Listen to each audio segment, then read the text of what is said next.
Welcome back guys. आज मैं आपके लिए लेकर के आई हूँ प्रीफिक्सेस। इंग्लिश ग्रामर में प्रीफिक्सेस बहुत ही इंपॉर्टेंट पार्ट है।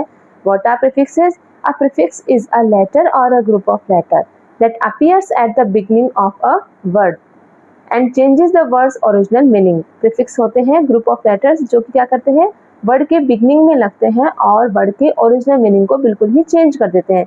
मैंने यहाँ पर आपके लिए कुछ प्रीफिक्स लिख रखे हैं। आप यहाँ पर देख रहे हैं सम प्रीफिक्सेस आर अवेलेबल हियर। को का मतलब होता है विथ, यानी किसी के साथ। जैसे एग्जांपल में हम लिख सकते हैं को वर्कर, को पायलट।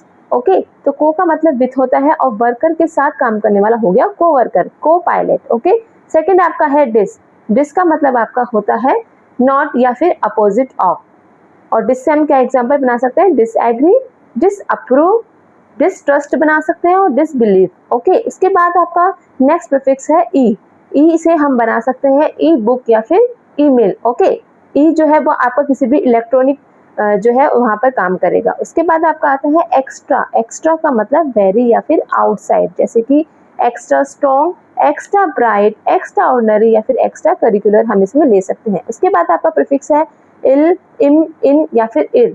इसका मतलब आपका होता है नॉट या फिर अपोजिट ऑफ, जैसे कि इलॉजिकल है, इम्पॉसिबल है, या हम इसके साथ में ले सकते हैं इनडिस्टिंक्ट या फिर इरेशनल। ओके, तो ये है आपके इल, इम और इन और इर से बनने वाले प्रीफिक्स। उसके बाद आपका इन या फिर इन से ही और बनते हैं जिसको हम कह सकते हैं मूवमेंट टू या फिर इन, जैसे कि आपका इनपुट है, इम्प्लांट है, या फिर हम ले सकते हैं इनटेक, इम्पोर्ट या फिर इनसेट। ओके, इस तरीके से। उसके बाद आपका आता है इंटर।